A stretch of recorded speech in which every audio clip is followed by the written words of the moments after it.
L'enveloppe était épaisse et d'un crème doux, ornée de lettres en relief inscrivant « Tornend Veil Avocat ». Mon nom se trouvait juste en dessous, en encre noire, Mademoiselle Irena Reyes, dans une police trop élégante pour quelque chose de banal. Je la tenais un instant avant de l'ouvrir, sachant déjà ce qu'elle contenait.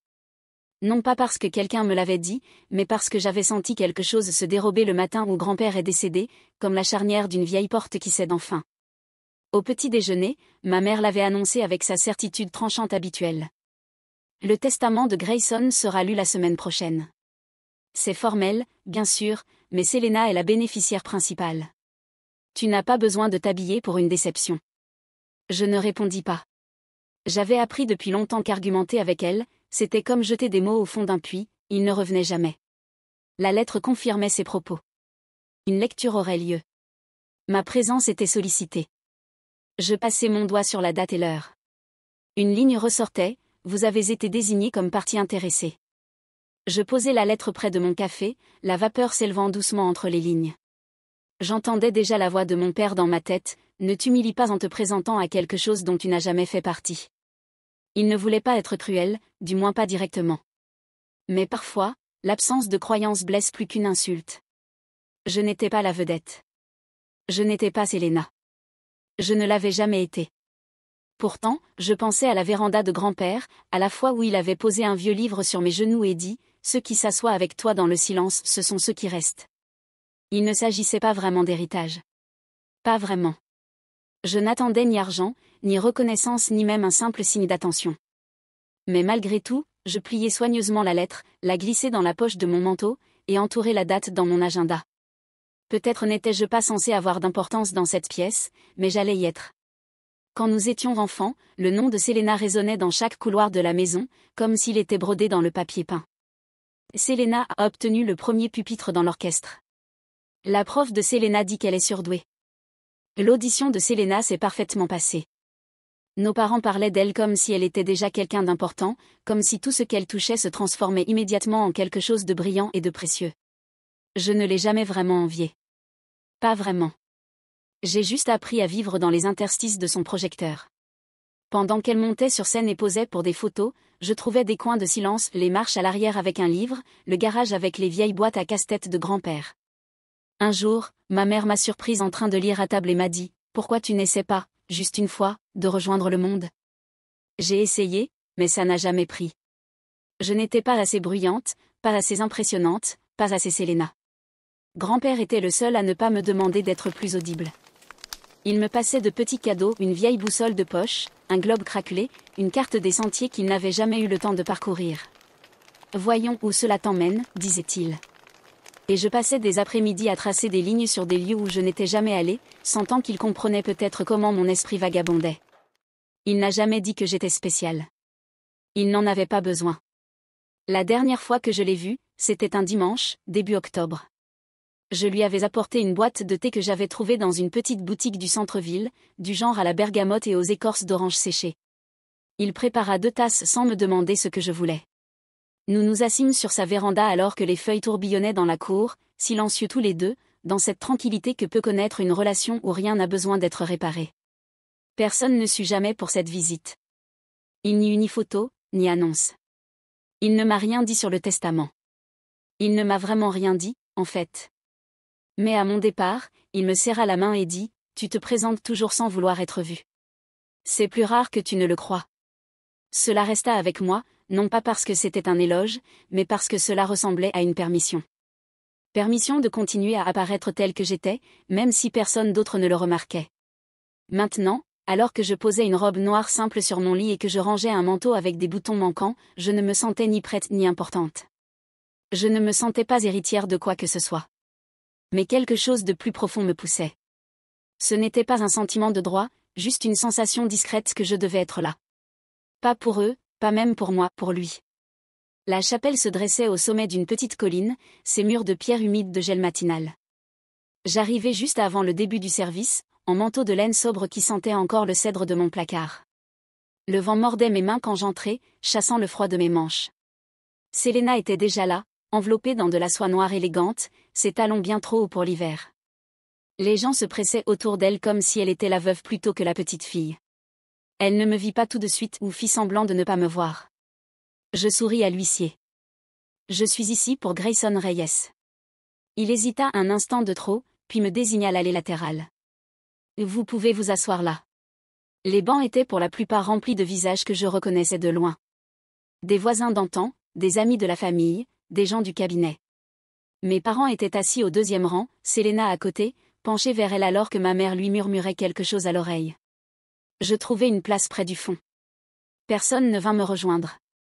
Quelqu'un derrière moi murmura « Pourquoi elle là ?»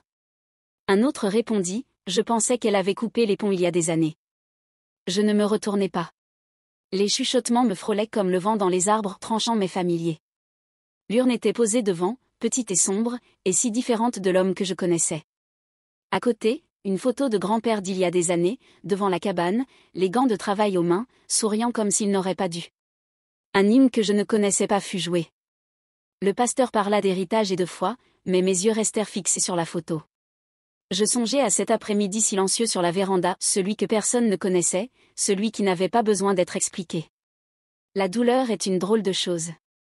Selena entra comme si elle possédait déjà l'endroit, son manteau posé sur le bras, une petite pochette balançant à son poignet.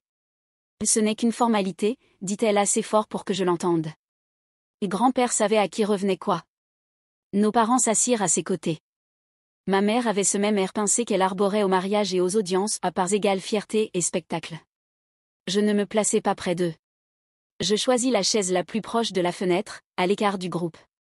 Monsieur Thorne entra, un dossier sous le bras. Il salua la pièce d'un hochement de tête discret avant de prendre place. Merci à toutes et tous d'être présents. Je vais commencer par la lecture officielle du testament de Grayson Reyes, daté du 12 juin de l'année dernière. Selena croisa les jambes et releva le menton, comme si elle savait déjà ce qui allait suivre.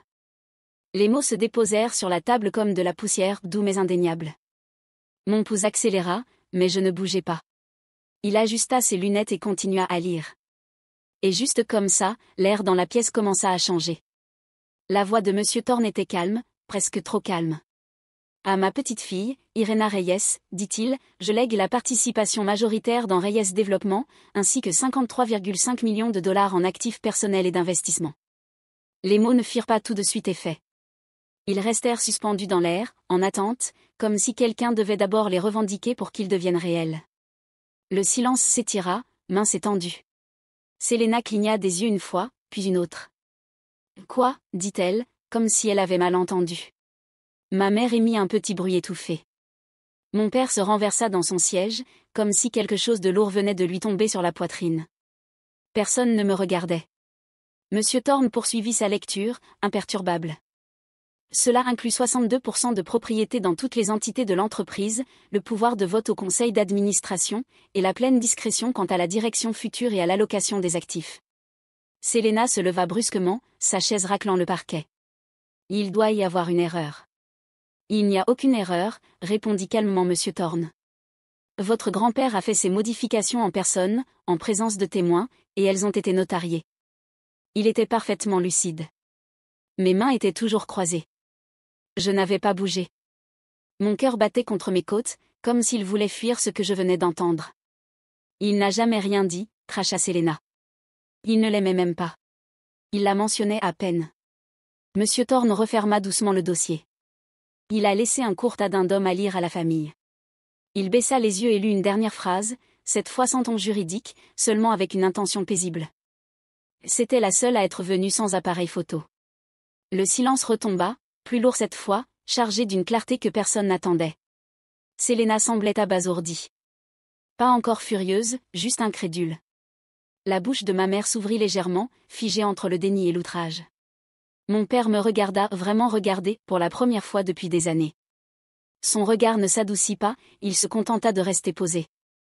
Je ne pensais pas à l'argent, ni à l'entreprise, ni même au pouvoir. Je pensais au Porsche de grand-père, à ce vieux livre, et à la façon dont il ne pressait jamais mes silences.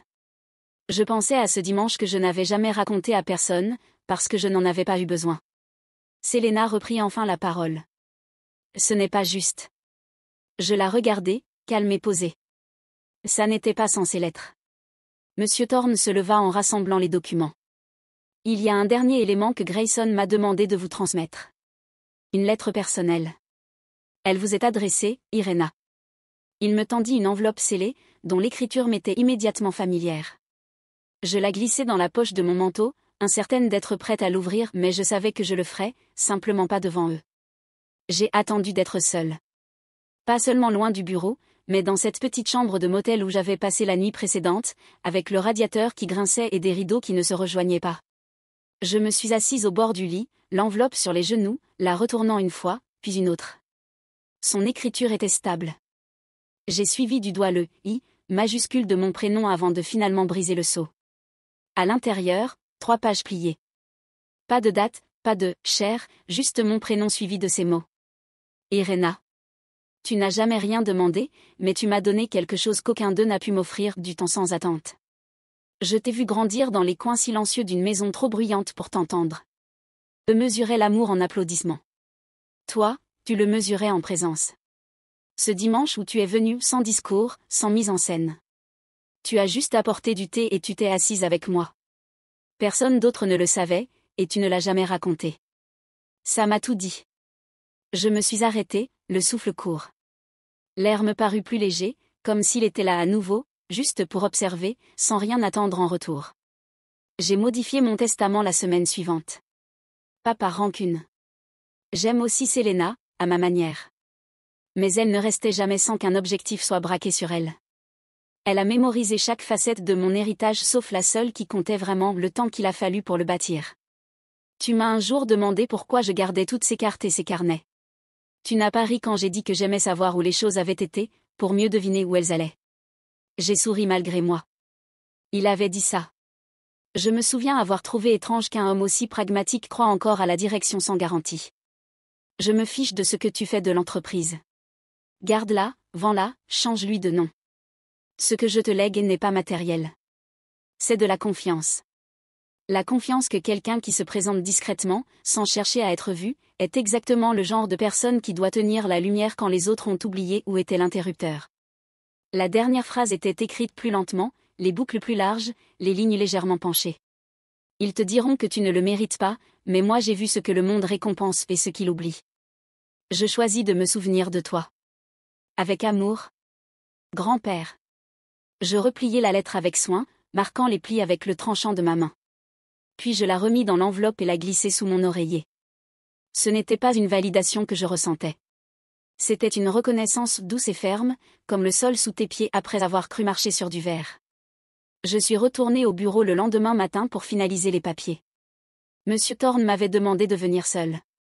Quand je suis entrée, ils étaient déjà là, mes parents et Selena, assis raides dans la salle d'attente comme s'ils posaient pour un portrait auquel ils n'avaient pas consenti. Selena se leva dès qu'elle me vit. Tu l'as manipulée. Elle articula chaque mot avec précision, comme si elle les avait répétés devant un miroir. Il était vieux. Il ne savait pas ce qu'il faisait. Je ne répondis pas tout de suite. Je la regardai simplement. Vraiment regarder, maquillage impeccable, chemisier parfaitement repassé, le chagrin transformé en indignation bien lissée. Je n'avais rien à prouver, dis-je. Je l'aimais, c'est tout. Son visage se crispa. Ne fais surtout pas de ça une histoire d'amour. C'était mon grand-père aussi. Je hochai la tête. Alors tu devais savoir qu'il n'aimait pas les caméras. Ma mère tressaillit. Mon père baissa les yeux vers le sol. Monsieur Thorne apparut dans l'embrasure de la porte, sa voix toujours aussi posée. Monsieur Reyes a passé 2 évaluations mentales indépendantes avant de modifier son testament.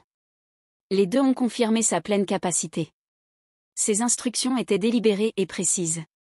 Ça ne veut pas dire que c'est juste, cracha Selena. Non, répondis-je. Ça veut seulement dire que c'était son choix. Ma mère craqua alors. Pas bruyamment, pas d'un coup, mais les larmes commencèrent à couler et elle détourna le visage de nous tous. Mon père posa une main sur son épaule, mais elle ne la saisit pas. Selena rassembla ses affaires avec des gestes secs. Ce n'est pas fini, dit-elle, mais sa voix avait perdu toute assurance. Tu n'as pas le droit de réécrire l'histoire de cette famille simplement parce qu'il est parti. Je ne répondis pas. Il n'y avait plus rien à dire. Elle quitta la pièce, ses talons claquant vivement dans le couloir. Monsieur Thorne m'adressa un petit signe de tête et désigna le bureau. Juste quelques signatures. Je le suivis à l'intérieur, l'enveloppe toujours serrée contre ma poitrine. Je ne l'avais pas lâchée depuis la veille. Quelle que soit la tempête qui venait de passer, j'étais toujours là, pas indemne, mais inébranlable. Le trajet jusqu'à la cabane prit un peu moins de 2 heures. De la neige balayait les bords de la route, le genre de flocons qui ne tiennent jamais vraiment, mais qui murmurent que l'hiver est en embuscade. Je n'étais pas venu ici depuis plus de 10 ans, mais les virages me revinrent comme un réflexe musculaire. Les grands sapins, l'affaissement de la vieille boîte aux lettres, le gravier qui crépitait sous les pneus alors que je remontais l'étroit chemin. La clé tourna sans résistance. À l'intérieur, tout était comme il l'avait laissé, la table en pin, le vieux fauteuil usé recouvert d'une couverture élimée, la rangée de livres sur l'étagère qui penchait toujours un peu vers la gauche. La poussière s'était déposée, mais rien n'avait changé. Sur la cheminée, au-dessus du foyer éteint, se trouvait une seule photo. Je m'arrêtai net en la voyant. Moi, à 10 ans, jambes croisées sur la marche du porche, en train de lire, adossé au genou de grand-père. Sa main posée sur mon épaule, et nous regardions tous deux la même page. Je ne savais même pas que cette photo existait. À côté, reposait un petit carnet relié en cuir. Je le pris délicatement et ouvris la première page. Son écriture, légèrement inclinée, était appliquée. Irena n'a jamais été bruyante. C'est comme ça que j'ai su que je pouvais lui faire confiance. Mon souffle s'échappa, comme si je le retenais depuis des années. Je m'assis dans le fauteuil, le carnet sur les genoux, et laissai le silence remplir la pièce, pas lourd, mais complet. Après un moment, je me levai, ajoutai quelques bûches dans la cheminée, et craquai une allumette. La première flamme prit, puis s'étendit lentement, sûrement. Je la regardai se former, écoutai le bois se tasser, et pour la première fois depuis plus longtemps que je ne pouvais le mesurer, je ne ressentis pas le besoin d'expliquer quoi que ce soit à qui que ce soit. La pièce se réchauffa, les contours s'adoucirent. Je restai là longtemps, jusqu'à ce que la lumière se répande doucement sur le sol, et que je sente le poids de la lettre, de la photo, et de tout ce que j'avais hérité non comme un fardeau, mais comme un commencement.